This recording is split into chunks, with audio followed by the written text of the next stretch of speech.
كابتن هشام حمزة المدير الفني لفريق ناشئين المصري مواليد 2001 بنقول لك اهلا بيك كل سنه وانت طيب. كل سنه وانت طيب يا استاذ محمد، كل سنه وانت طيب الاستاذ شرقاوي. كابتن نحب نعرف استعدادات فريقك السنه دي للدوري ان شاء الله. والله يا كابتن محمد احنا من السنه اللي فاتت كنا استعدينا، بس احنا السنه اللي فاتت كنا بنتمرن بس ومفيش مسابقات ومفيش احتكاك.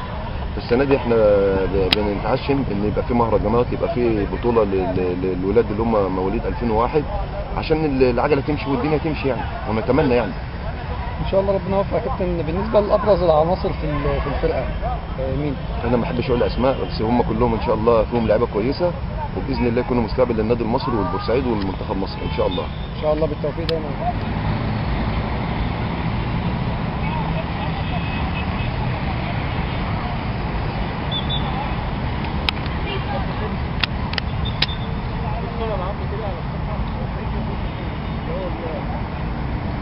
محمود حسين المدير الفني لفريق النادي المصري مواليد 2004 بنرحب بك، بنقول لك كل سنه وانت طيب، ونعرف اخر استعدادات فرقتك ان شاء الله للموسم الجديد.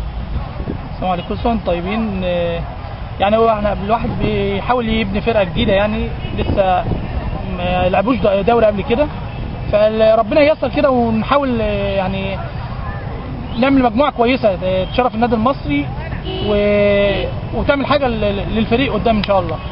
ان شاء الله كابتن، يعني جمهور بورسعيد والله مستبشر بيك خير بصفتك من الجيل الذهبي اللي جاب بطوله كاس مصر وهو لاعب، فنتمنى ان شاء الله يعني تطلع مواهب تجيب كاس مصر تاني وانت مدرب.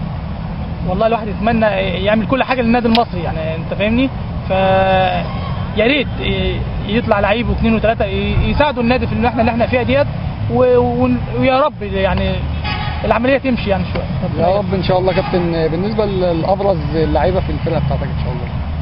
والله هو في كذا لعيب كويس، يعني هو بادئين من اول 10 شهر 10، ففي كذا لعيب ظاهر، يعني ربنا ييسر الامور كده ويبقى مجموعه تندمج مع بعض ان شاء الله. ان شاء الله بالتوفيق دايما يا كابتن محمود. حسن العشري المدير الفني لفريق النادي المصري مواليد 2002 بنرحب بك كل سنه وانت طيب، ونعرف ايه اخر اخبار استعدادات الفرقه لمهرجان البراعم اللي هيقام ان شاء الله يوم 25.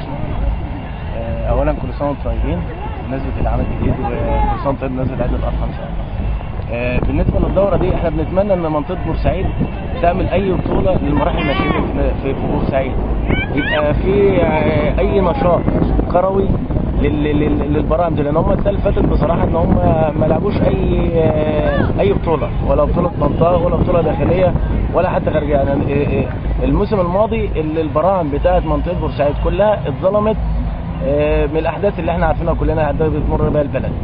فالحمد لله رب العالمين ان السنه دي ان المنطقه فكرت ان هي تعمل بطوله مصغره، يعني بتبدا بمرحله ال 2002 او 2003 وتبدا تجرب ان هي ممكن لو ربنا سهل ان شاء الله ونجحت البطوله ديت تكرر في المراحل الثانيه. يا ريت الانديه كلها تشترك فيها علشان يبقى في نشاط كروي في بورسعيد كويس ان شاء الله. اخر استعدادات فرقتك بقى يا كابتن للمهرجان ده؟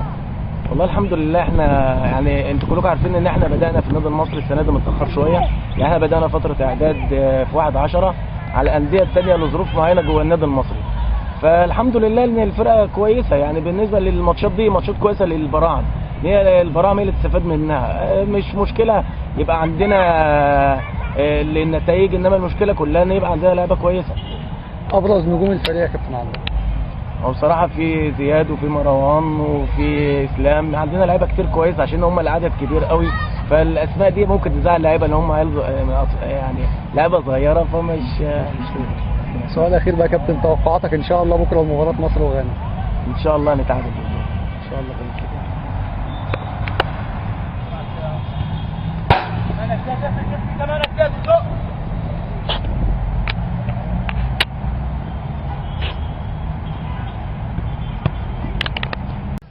كابتن ياسر سليمان مدرب حراس المرمى بقطاع الناشئين في النادي المصري، اهلا بيك معانا النهارده. اهلا وسهلا. بالنسبه لمستوى حراس المرمى في قطاع الناشئين السنه دي شايفه ازاي؟ هو يعني اول سنه دي السنه دي مع النادي المصري، بصراحه شايف في عناصر مبشره بالخير، وفي عناصر مع الوقت ان شاء الله هتعلى باذن الله. في مطالبات ليك بصفه شخصيه، صفتك ابن النادي المصري، من جمهور بورسعيد ان هم خلاص بقوا لا يرضوا بديل عن وجود حارس بورسعيدي زي احمد الشناوي؟